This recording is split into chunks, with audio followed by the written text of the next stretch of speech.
ఆనవాయితీగా జరుగుతున్నాయి.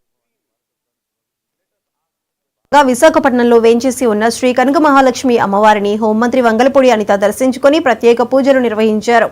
ఈ సందర్భంగా ఆలయ అర్చకులు, ఆలయ అధికారులు వేద మంత్రోచ్చరణలతో మంత్రికి పూర్ణకుంభంతో స్వాగతం పలికారు. మంత్రి అనిత అమ్మవారికి ప్రత్యేక పూజలు చేశారు. పండితులు వేదాశీర్వచనం చేశారు. అనంతరం దేవస్థానం అధికారులు హోంమంత్రికి జ్ఞాపికను అందజేశారు.